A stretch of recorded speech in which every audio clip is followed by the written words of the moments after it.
Assalamualaikum warahmatullahi wabarakatuh. Di dalam video kali ini, saya akan memaparkan tentang materi akad mudharabah sebagai pemenuhan tugas mata kuliah Islam dan disiplin ilmu yang diampu oleh Bapak Dr. Andes Haji Bejo Santoso, MT, PhD. Sebelumnya, perkenalkan, nama saya Amalia Suciapsari, mahasiswi Prodi S1 Manajemen, Fakultas Ekonomi, Universitas Islam Sultan Agung Semarang.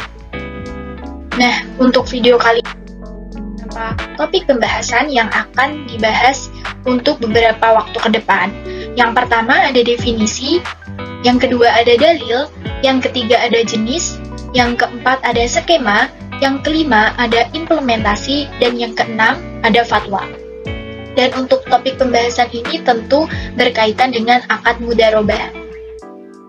Baik, langsung saja kepada materi yang pertama yang akan kita bahas dalam video kali ini. Ada definisi. Mudharabah berasal dari kata ad-dorobi fil ardi yang artinya bepergian untuk berdagang.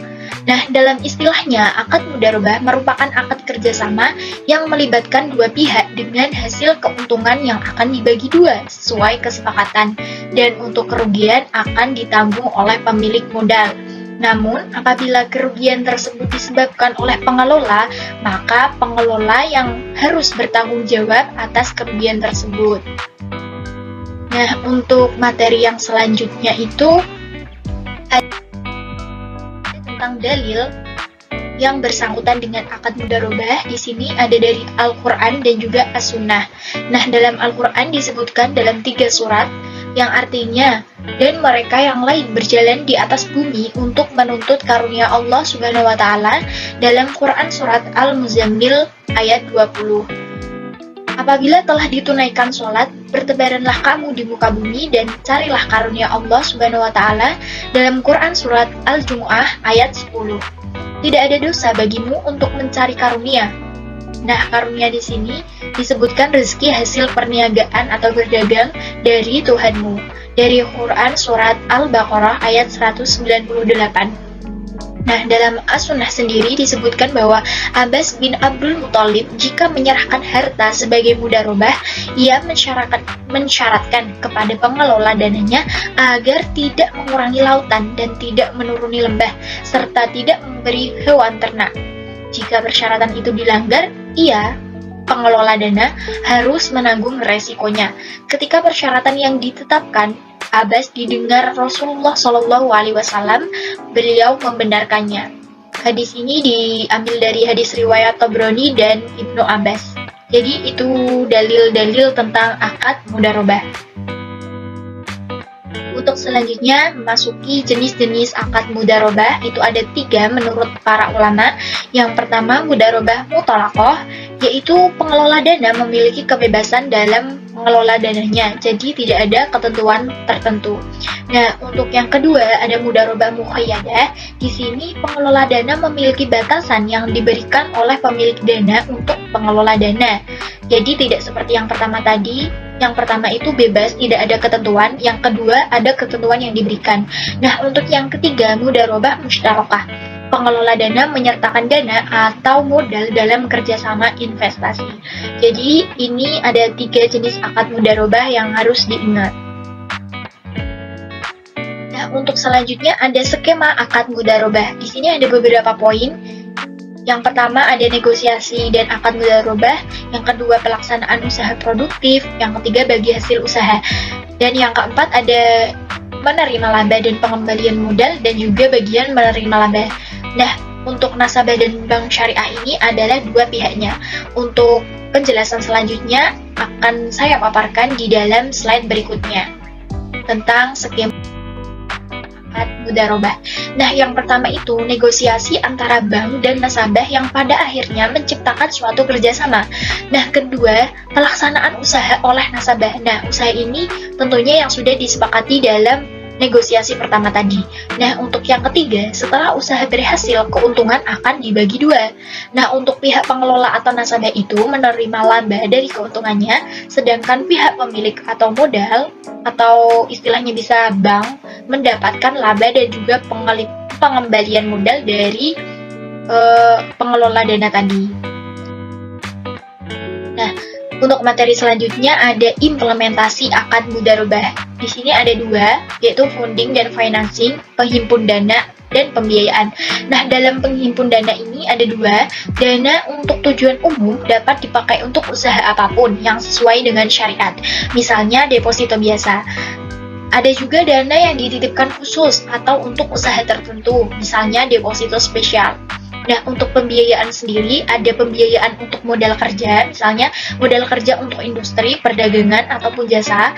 Ada juga investasi khusus, misalnya sumber dana dan penyaluran dengan ketentuan khusus yang ditetapkan oleh pemilik dana itu sendiri. Jadi ada dua implementasi dalam akad mudharabah, yaitu funding dan financing ini tadi.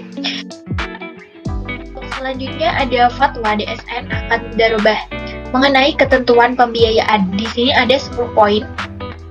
Yang pertama, pembiayaan mudharabah adalah pembiayaan yang disalurkan oleh lembaga keuangan syariah kepada pihak lain untuk suatu usaha yang produktif.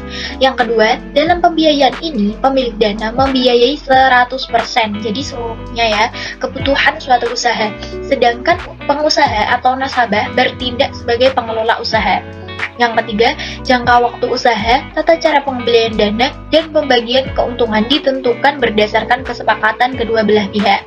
Yang keempat, mudharib boleh melakukan berbagai macam usaha yang telah disepakati bersama dan sesuai dengan syariah. Dan lembaga keuangan syariah tidak ikut serta dalam manajemen perusahaan atau proyek, tetapi mempunyai hak untuk melakukan pembinaan dan pengawasan.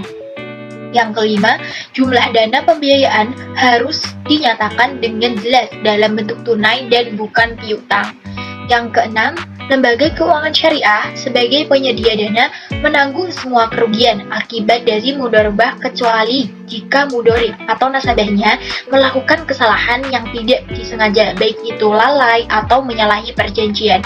Yang ketujuh, pada prinsipnya dalam pembiayaan mudharabah tidak ada jaminan. Namun, agar mudharib tidak melakukan penyimpangan, lembaga keuangan syariah dapat meminta jaminan dari mudharib atau pihak ketiga. Nah, jaminan ini hanya dapat dicairkan apabila mudharib terbukti melakukan pelanggaran terhadap hal-hal yang telah disepakati bersama dalam akad. Yang kedelapan, kriteria pengusaha, prosedur pembiayaan, dan mekanisme pembagian keuntungan diatur oleh lembaga keuangan syariah dengan memperhatikan fatwa DSN. Untuk yang kesembilan, biaya operasional dibebankan kepada pemilik dananya. Dalam hal penyandang dana, lembaga keuangan syariah memiliki kewajiban atau melakukan pelaksanaan kesepakatan kepada mudharib berhak membiayai atau mengatur biaya yang telah dikeluarkan. Jadi itu tadi ada 10 poin ketentuan pembiayaan terkait fatwa akad mudharabah. Untuk selanjutnya ada fatwa tentang akad mudharabah juga mengenai ketentuan hukum pembiayaan. Nah, di sini hanya ada 4 poin. Yang pertama, mudharabah boleh dibatasi pada periode tertentu.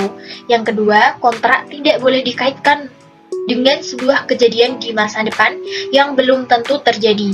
Pada dasarnya, dalam mudharabah tidak ada ganti rugi. Ini menjadi poin yang ketiga, karena pada dasarnya akad ini bersifat amanah, kecuali akibat dari kesalahan disengaja, kelalaian, atau pelanggaran kesepakatan. Jika salah satu pihak tidak menunaikan kewajibannya atau jika terjadi perselisihan di antara kedua belah pihak, maka penyelesaiannya dilakukan melalui badan arbitrasi syariah setelah tidak tercapai kesepakatan melalui musyawarah. Jadi itu poin yang terakhir. Baik, berikut beberapa pemaparan tentang materi akad mudharabah. Kurang lebihnya mohon maaf. Atas perhatiannya, saya ucapkan banyak terima kasih. Wassalamualaikum warahmatullahi wabarakatuh.